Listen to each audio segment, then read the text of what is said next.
నిచ్చెన మెట్ల వ్యవస్థ, కుల వ్యవస్థ, ఈ యొక్క వ్యవస్థలో అత్యంత కింది స్థాయిలో ఉన్నటువంటి దళితులు, గిరిజనులు ఈరోజు బలైపోతున్నటువంటిది ఉంది. కాబట్టి భారత రాజ్యాంగం అమలు జరుగుతున్నప్పటికీ అమలు చేసేటటువంటి వాళ్ళే ఈరోజు ఇటువంటి వాటికి పురమాయిస్తున్నటువంటిది ఉంది. వాళ్ళు పురమాయించకపోతే ఇవి జరగవు. అది రాజ్యాంగ ప్రకారం రాజ్యాంగాన్ని అమలు చేసేటటువంటి వాళ్ళు వీటిని చేస్తున్నారు. కాబట్టి సమాజంలో చైతన్యం మొత్తం కూడా రావాల్సినటువంటి అవసరం ఉంది.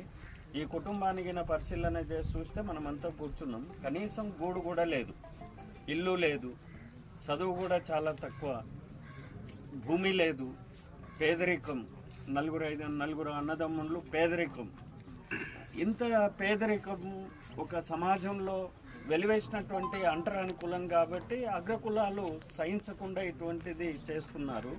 కాబట్టి సమాజంలో అసమానతలు పోతే కానీ ఇది సాధ్యం కాదు. అసమానతలు ఉన్నటువంటి సమాజంలో సమానత్వం కోసం ఈరోజు ప్రయత్నం జరుగుతున్నటువంటి ఈ కాలంలో, ఈ పోరాటాలు జరుగుతున్నటువంటి ఈ సందర్భంలో కలిసి వచ్చేటటువంటి వాళ్ళందరినీ కూడా కలుపుకొని ఈ సమాజం పైన, ఈ రుగ్మతల పైన పోరాటం నడపాల్సినటువంటి అవసరం ఉంది.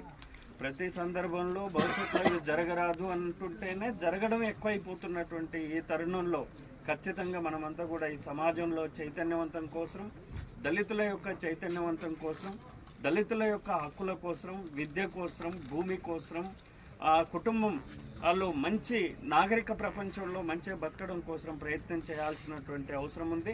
ఖచ్చితంగా మరొకసారి రాజశేఖర్ కుటుంబానికి తీవ్రమైనటువంటి నష్టం జరిగింది. ఆ కుటుంబానికి న్యాయం జరగాలి, ఆ కుటుంబానికి రక్షణ ప్రభుత్వం ఉండాలి. వాళ్ళు ఇచ్చినటువంటి మొత్తం హామీలని అమలు చేయాల్సినటువంటి అవసరం ఉంది. భవిష్యత్ కార్యాచరణలో ఖచ్చితంగా ఈ ప్రాంతంలో వ్యవసాయ కార్మిక సంఘం, మిగతా మా అనుబంధ సంఘాలన్నీ కూడా ప్రత్యక్షంగా భాగస్వామ్యం అయ్యి న్యాయం జరిగేంత వరకు, చివరి వరకు అంటూ ఉంటామని తెలియజేస్తూ ఈ చైతన్యాన్ని మరింత ప్రదర్శించాలని కోరుతూ నమస్కారం.